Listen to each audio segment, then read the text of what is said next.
Welcome to the ThunderCast, your Marshall Athletics podcast produced by the fans, for the fans, with your hosts, Russ Livingood and KD Hugnall. We're bringing you the thundering word on the thundering herd each and every week. So keep it right here. The ThunderCast is on the loose.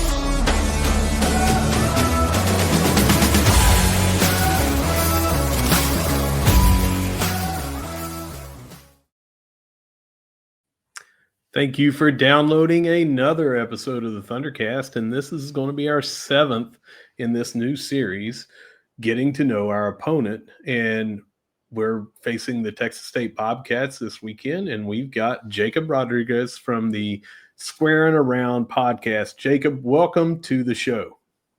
Hey, appreciate the invite, Russ. Man, what a sick operation you guys got. I just saw the intro roll. Oh my God, this is real Hollywood stuff, you know? Well, we got a Hollywood haircut here. We got to go Hollywood big on the graphics, right?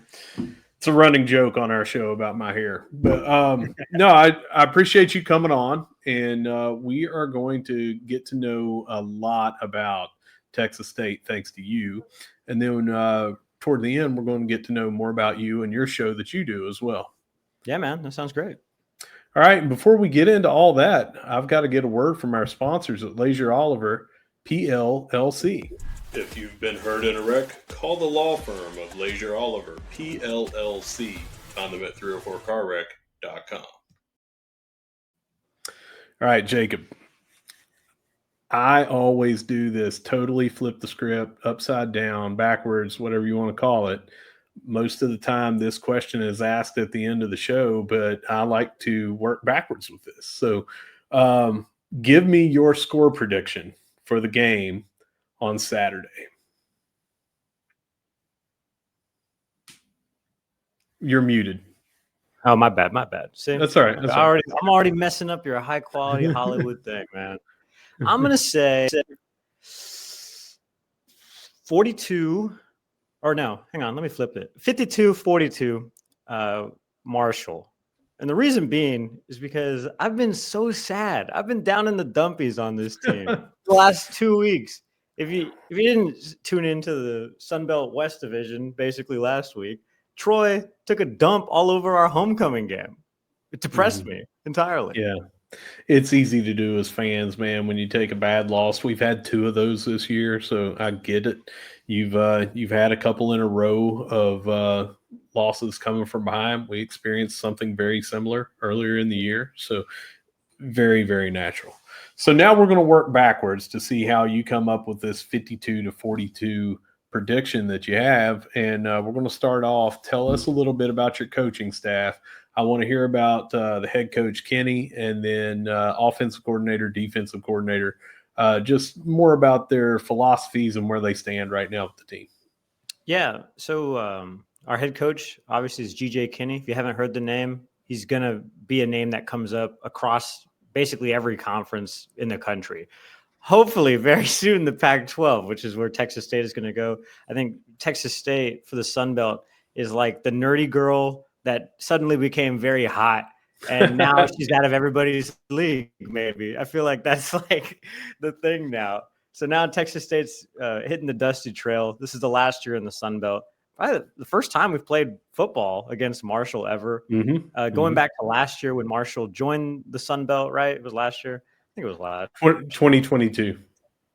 Oh, okay. So, yeah, a couple years ago. But we had never played really. And that East Division it kept expanding. We kept getting Louisiana schools. It's hard to keep track of. But regardless, I've always wanted like Texas State and Marshall to have like a rivalry. Wouldn't you know? We get to play on the last time ever. So G.J. Kinney is our head dude. Yeah. 3 years ago, we started our podcast, Squaring Around, just covering it because G.J. was coming. We're like, this is like the perfect time to start something fresh. Boom. That was 3 years ago. Our offensive coordinator is Landon Keppel. This is his first year as the OC. He took over after Mac Leftwich, who now leads the number 1 offense in the country at Texas Tech. You probably heard about them and their $1 billion endowment and all the players that they're playing. He's the mastermind behind that offense.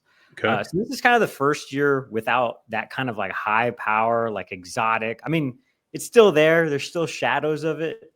But there's been kind of a hitch into Bobcats giddy up, so to speak, you know?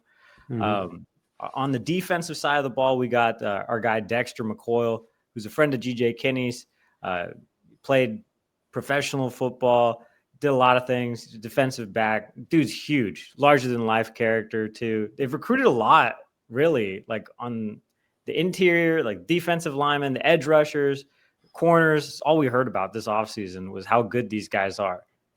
But that's where the biggest hitch in this giddy up comes from. The Arkansas State loss and the Troy loss, basically.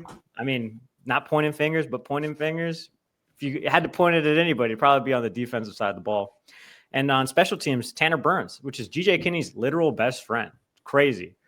He was at Clemson, and now he runs this crazy like special team stuff where he just brings out pretty much gets the best player of the ball all the time. Jalen Jenkins on kickoff return, punt return.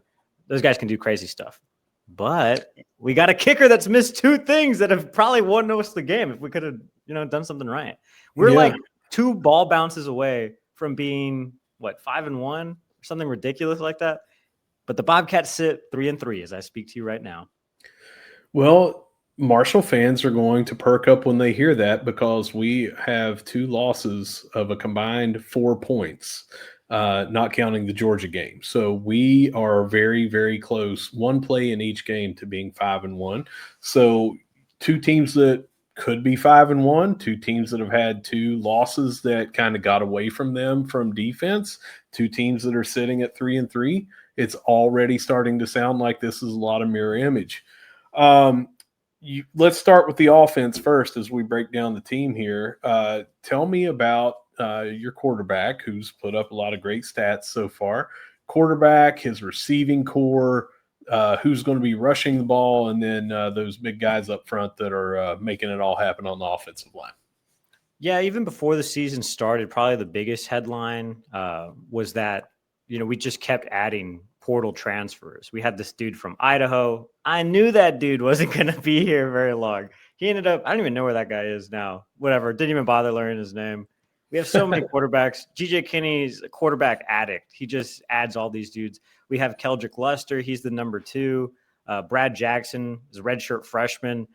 He started in, I want to say 2 games last year when Jordan McLeod was hurt, former reigning Sun Belt Player of the Year. He came from James Madison the year before. But Brad Jackson's kind of been the dude. He's been kind of like referred to as Sun Belt Tebow. He's super crazy runner guy. He can do all the things. Kind of around him though, and before the season even really started, the biggest headline, I guess, was his offensive line, just like the biggest in the country, which Texas State, what kind of headline is that? You would expect that somewhere else, Texas State has the biggest offensive line in the country. His receiving core is kind of like underrated, but probably like fairly rated in my opinion now, like just looking at them. They only got 1 guy that's 6'2". It's Kylan Evans. He was a former quarterback. He's actually recruited as a quarterback. Now he's a wide receiver. That's how many quarterbacks we have at Texas State. Chris Don Jr.'s electric. His first game back last week against Troy. We still didn't win. Sad face. Bo Sparks has been like pretty much everything for us. If you're a fan of the Sun Belt or if you're a fan of watching the Bobcats, you know that for 2 years in the GJ Kinney era, we had Joey Hobart. This guy is literally his clone. He went to Utah Tech too. He's coming out. He's a white guy that can catch and go crazy yards after catch too. I talked about Kylan, talked about Bo, talked about Chris. And then our running back room is probably the best unit on the field at any time. It's led by Lincoln Perry, who's one of the captains on the team. Right behind him, probably, I would say, is Greg Burrell. There was some debate earlier in the season, like Torrance Burgess Jr., 2, 3, but Torrance Burgess Jr. got hurt. So Greg Burrell enters that. He had like a 60-yard touchdown too last week. That helps a lot. Jalen Jenkins, who I already talked about on the special team side. And then Taji Adkins from Rice. We haven't seen him yet, but a lot of talent in that running back room, led, of course, by Lincoln Perry. So he's going to get his name called a lot. He's kind of our bell cow. And you also have a lot of rushing here from Jackson, the quarterback. He is the second leading rusher on the team right now, just above Burrell. What kind of scheme are we going to see offensively from this Texas State Bobcat team? I think now our entire identity is like running. Like you mentioned it too, like Brad's running crazy right now. That's all he does. I mean, I feel like his first read is to himself at this point. Like I think he's led the Bobcats in rushing in either 2 or 3 games at this point in the season, which I'm not a fan of, especially last year because we were like true air raid system. If you played NCAA 25 though, it said like veer and shoot. I feel like it's kind of a mix between the air raid and a veer and shoot. Now, kind of definitely more run first option team. Yeah, on the season, we've got 273 rushes versus 153 passes. So a lot more rushing on there. Let's go to the defense now and tell us a little bit about this defense. I want to hear about the big guys up front on the line, and then in the middle, the linebackers, and the secondary, and then tell us a little bit, too, about the basic scheme or setup defense that they're going to be in. They're a multiple defense. You know, they run a lot of things. They have this star position too that they've been really crazy about. The thing is it a personnel issue? Is it a coaching issue? What is not clicking for this team for the longest time? And because this team has been so long or so bad for so long, unfortunately, that was a lot of it was from my college time, 2016 to 2020, the bad years as I call them. Like I feel like Texas State could hold its hat on like pretty good linebacker play that could kind of, you know, maybe not win games, definitely, because we didn't win a lot of those, but athletic stops, kind of like surprises that you wouldn't see and give the offense a chance. And that offense back then needed a lot of chances. So now the identity of this team is kind of been like bend, don't break. Like, settle for a field goal or like, you know, keep it very close. But let me tell you this, Marshall fans, and you'll get excited. This defense has been breaking. It's been terrible, especially on the outside. 50-50 balls, contested man coverage. Oopsie daisy, baby. Not looking good. And I played football at one point in time. Not very well. You can see what I'm doing right now. But like it doesn't look good. It doesn't look good for a casual football fan. It doesn't look good for a person who actually knows what they're talking about too.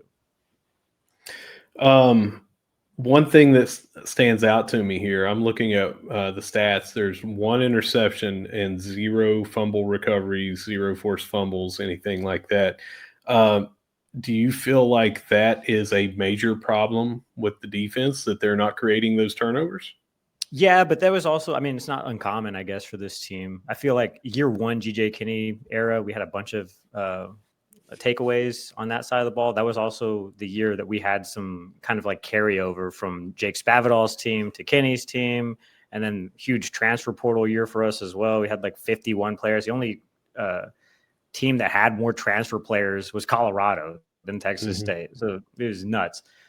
Also kind of why I can't really talk like key personnel, because these guys keep changing. Like these guys constantly have to turn around so I can see who they're talking, you know, their names on their jersey. I don't know what's going on. I know Khalil Alexander's having an okay season. He leads the team in sacks. Takeaways, who knows? I don't even know who got that one for us that one time. Is that Arkansas State? Probably. It was Terrell at cornerback. He's got the lone interception. Oh, I don't know what game. I don't know what game it was. I didn't see. Yeah.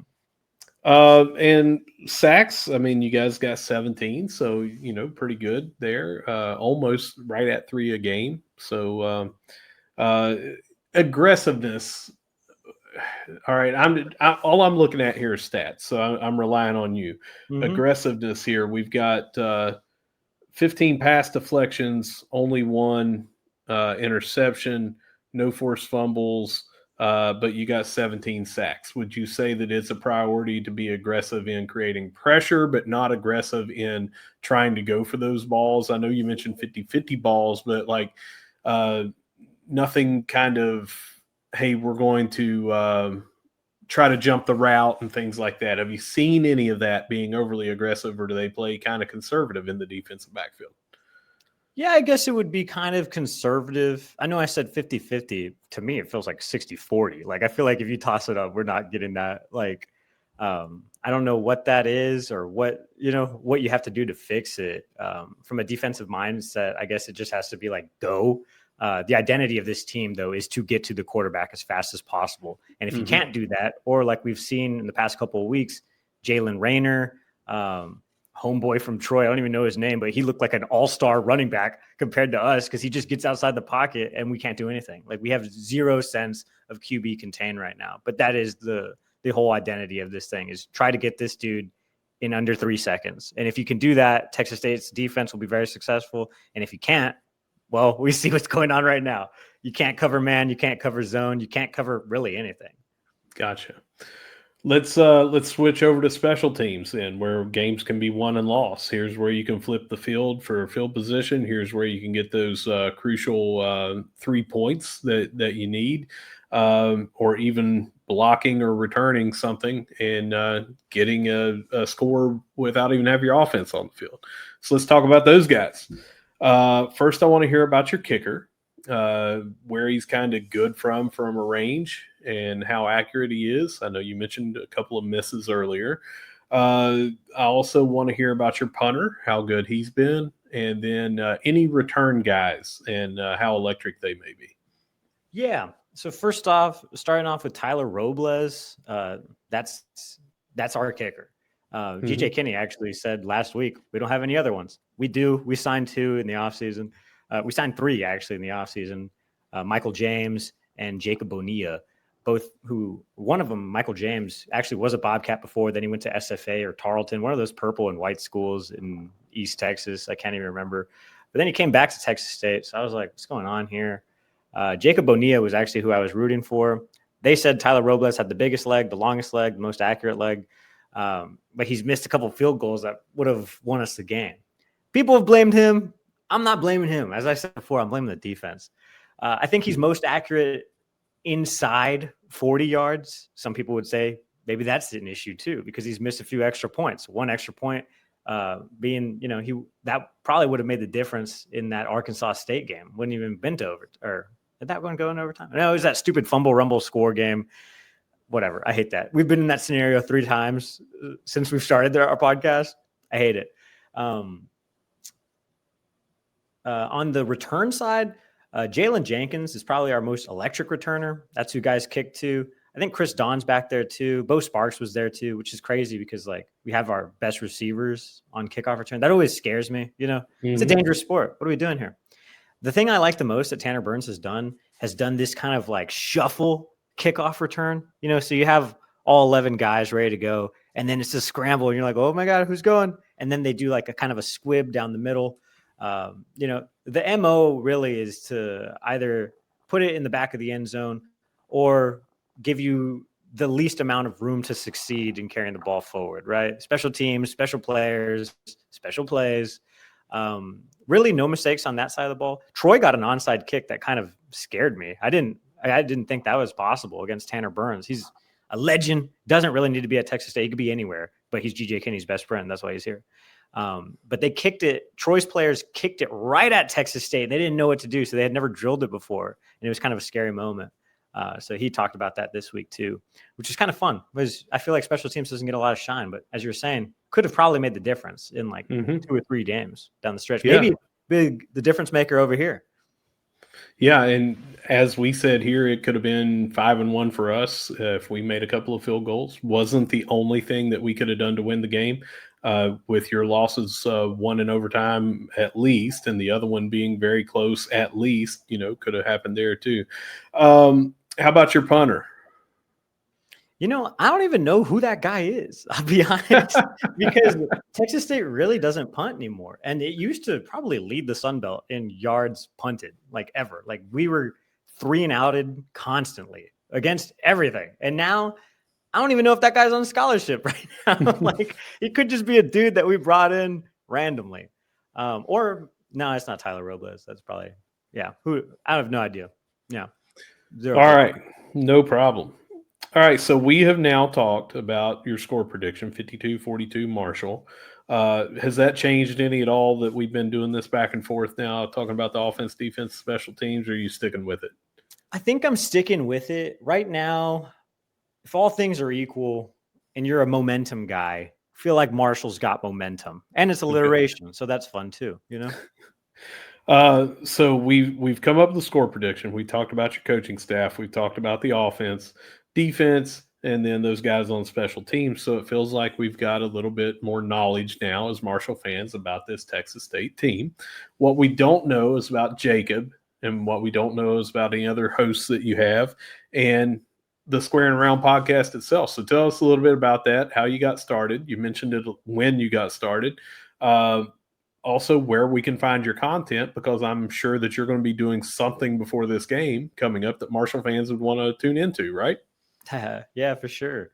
So I'm Jacob. I do the show with one of my best friends in the whole wide world, Andrew. We met at college at Texas State. First time I met him, I hated him. I never wanted anything to do with him.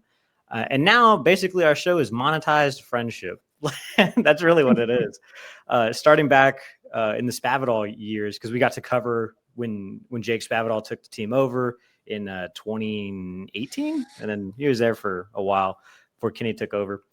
But we graduated, we kind of moved on, we started our careers, and we were kind of like, man, nobody's doing it like we used to. Let's kind of run it back. And we would have these long, like hour-long conversations all about the Bobcats and different things going on in San Marcos. And we were like, man, why don't we just do our own show? So we did our own show. That was 3 years ago now. It feels like we had a child together. This relationship has evolved so much. Yeah.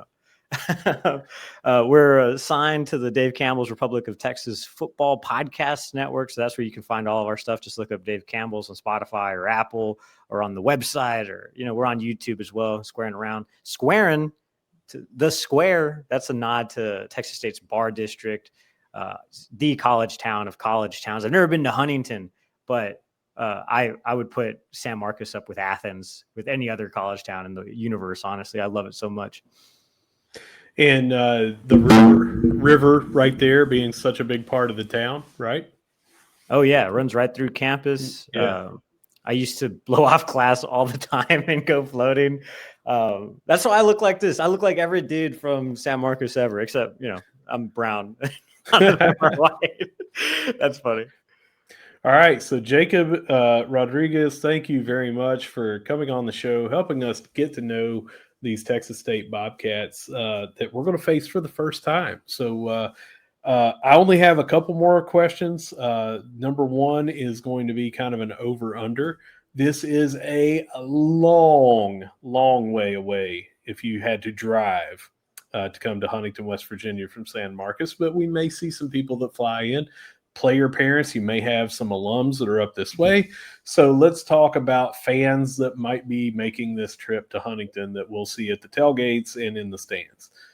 Since it's such a long way away, I'm going to set the over-under pretty low, 100 fans. Do you take the over or the under showing up in Huntington? I'd take the over. More than 100 okay. For sure. Yeah. Right. GJ Kinney actually himself said that he's taken his entire family out to Marshall. I know Texas State's athletic administration does at least like 1 or 2 away games that the boosters get to go to fly with the team. I don't know if this is one of them, or maybe Arkansas was one of them, but they do like away game fly trips where they're trying to, obviously everything is generated off of like getting monetary support for the athletics department. Sure. So they're doing everything they can. And I think Marshall would be kind of a fun trip.